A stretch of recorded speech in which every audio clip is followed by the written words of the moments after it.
షర్మిలను ప్రజలు చూసే దృష్టికోణం పూర్తిగా మారిపోయిందా? రాజన్న బిడ్డ అనే తన ఇమేజ్ను ప్రస్తుతం చంద్రబాబు దత్తపుత్రిక అనే ముద్ర ఓవర్టేక్ చేసిందా? మావిగన్ ప్రతిపాదన చేసిన జగన్ను జోకర్ అంటూ షర్మిల తీవ్ర వ్యాఖ్యలు చేసింది. తెలంగాణలో పార్టీ పెట్టి పోటీ కూడా చేయకుండా దుకాణం సర్దేయడం, కడపలో కనీసం డిపాజిట్లు కూడా తెచ్చుకోలేని తానేంటో తనను ప్రజలు ఎలా చూస్తున్నారో గ్రహించలేకపోతుందా? తెలుగుదేశం పార్టీ రాజకీయ లక్ష్యాలను భుజాన మోస్తున్న షర్మిల ఈ క్రమంలో అంతిమంగా సాధించేదేంటి? చంద్రబాబు లోకేష్లకు షర్మిల అవసరం తీరిపోయిందని వారు భావించినాడు. ఆమె ఎదుర్కోబోయే పరాభవాలు ఎలా ఉండబోతున్నాయి? నమస్తే, నేను మీ సంధ్య. వెల్కమ్ టు తెలుగు రాజ్యం టాప్ స్టోరీ.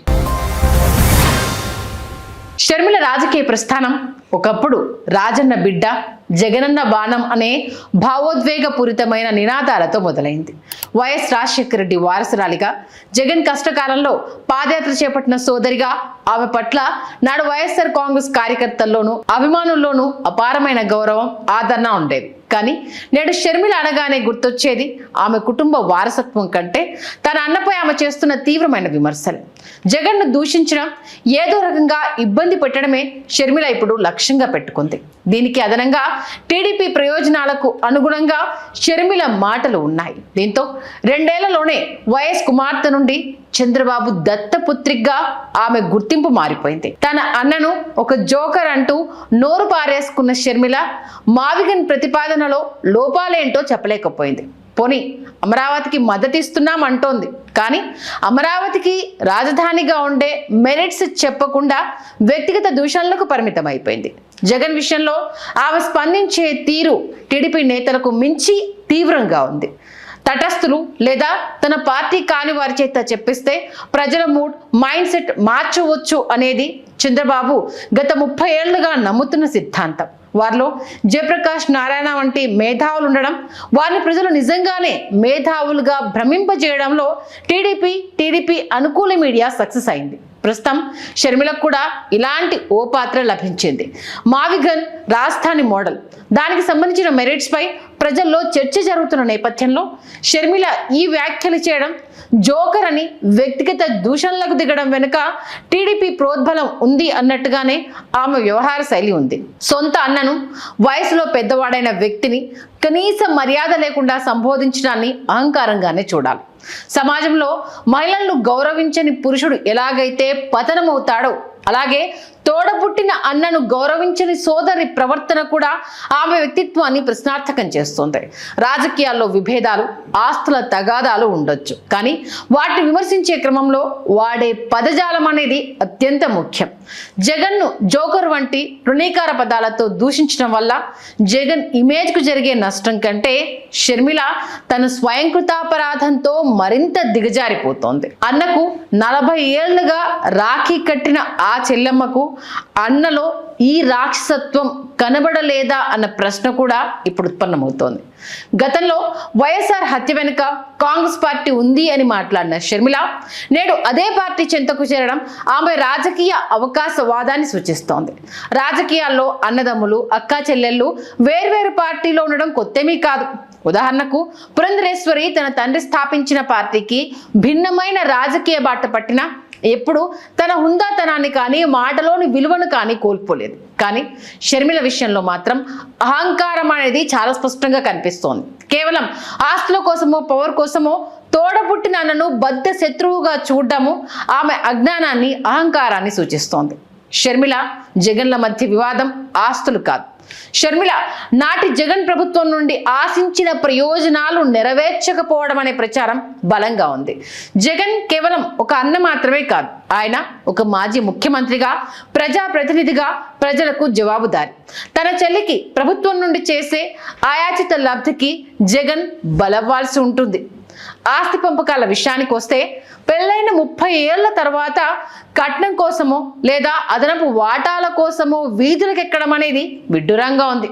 ఆమెకు కూడా ఒక కొడుకు, కూతురు ఉన్నారు. రేపు ఆమె కూతురు కూడా పెళ్ళైన దశాబ్దం తర్వాత వచ్చి తన అన్న దగ్గర ఆస్తి కోసం గొడవ పడితే ఒక తల్లిగా షర్మిల అంగీకరిస్తారా? న్యాయపరంగా చూస్తే జగన్ తన స్వయం కృషితో వ్యాపార దక్షతతో అభివృద్ధి చేసిన సంస్థల్లో షర్మిలకు వాటాలు అడగడానికి చట్టబద్ధమైన హక్కులు లేకపోవచ్చు. ఒకవేళ న్యాయబద్ధంగా ఆమెకు హక్కు ఉంటే కోర్టులను ఆశ్రయించవచ్చు కదా. కానీ అలా చేయకుండా కేవలం మీడియా ముందు కన్నీళ్లు పెడుతూ రాజకీయ ప్రత్యర్థుల చేతిలో పావుగా మారడం వల్ల ఆమె స్థాయి దిగజారుతోంది. అంతిమంగా విలువలేని రాజకీయాలు, అదుపులేని అహంకారం ఆమె భవిష్యత్తును ప్రశ్నార్థకం చేస్తాయి. వైఎస్ షర్మిల ప్రస్తుత రాజకీయ తీరుతెన్నుల్ని విశ్లేషిస్తే ఆమె ఒక స్పష్టమైన వ్యూహం ప్రకారం తన అన్న జగన్మోహన్ రెడ్డిని ఇబ్బంది పెట్టడమే లక్ష్యంగా పెట్టుకున్నట్లుగా కనిపిస్తోంది. రాజకీయ వర్గాల్లో వినిపిస్తున్న ప్రధాన ఆరోపణ ఏంటంటే ఆమె కేవలం రాజకీయ ప్రయోజనాల కోసం కాకుండా ఆర్థిక కారణాల వల్ల కూడా ఈ తరహా దాడులకు దిగుతున్నారు. గతంలో చేసిన వ్యాపారాలు విఫలమై ఆర్థికంగా చితికిపోవడం వల్లే ఆమె ఈ స్థాయి అసహనానికి లోనవుతున్నారనే విమర్శలు బలంగా ఉన్నాయి. సొంత అన్నపై ఆమె చేస్తున్న తీవ్రమైన విమర్శల వెనుక చంద్రబాబు ఆర్థిక సహకారం ఉందనేది వైకాపా వర్గాల ప్రధాన వాదన.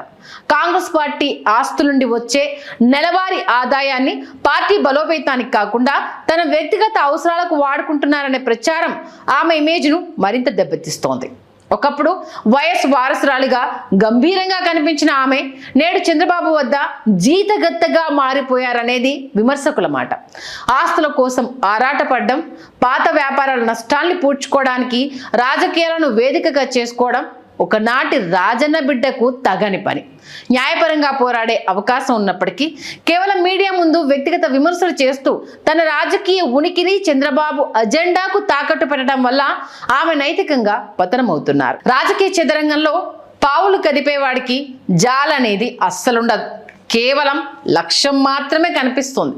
చంద్రబాబు లోకేష్ల వ్యూహంలో షర్మిల పాత్ర కూడా అచ్చం అలాగే సాగుతోంది. ప్రస్తుతానికి ఆమె ఒక పదునైన అస్త్రం కావచ్చు, కానీ అది కేవలం అవసరం ఉన్నంత వరకే.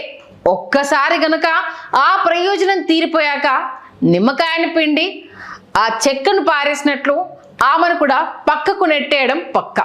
నేడు ఆమె వెనుక మైకులు పట్టుకుని తిరుగుతున్న మీడియా రేపు ఆమె కష్టాల్లో ఉన్నప్పుడు కనీసం కన్నెత్తి కూడా చూడదు. అప్పుడు మొదలవుతుంది అసలైన ఏకాకి పోరాటం. అండగా నిలవాల్సిన బంధుత్వం ఉండదు, నీడనిచ్చే రాజకీయము ఉండదు. ఆర్థికంగా, సామాజికంగా సర్వం కోల్పోయి నడి రోడ్డుపై నిలబడినప్పుడు కానీ ఆమెకు గతం గుర్తొచ్చి కన్నీళ్ళాగవు. అహంకారంతో అన్నను కాదనుకుని చేసిన తప్పులు గుండెల్లో గుణపాల్లాగా గుచ్చుకుంటాయి. అటు వెళ్ళలేక ఇటు ఉండలేక అగమ్య గోచర స్థితిలో కొట్టుమిట్టాడుతున్న షర్మిలకు చివరికి ఆ రక్త సంబంధమే శరణ్యం కావాలి.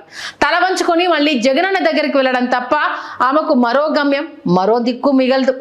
కాలం చేసే ఈ గాయం పశ్చాత్తాపంతో మానిపోవాల్సిందే. హలో, తెలుగు రాజ్యం ఛానల్ చూస్తున్నారా? సామాజిక, రాజకీయ, జీవన చిత్రణే తెలుగు రాజ్యం. అతిశయోక్తులు, అసత్యాలు ఉండవు. రాజకీయ కోణం కాదు, ప్రజా కోణమే కొలబద్ద. తెలుగు రాజ్యం వీక్షణ మీ ఉత్తమ అభిరుచికి నిదర్శనం.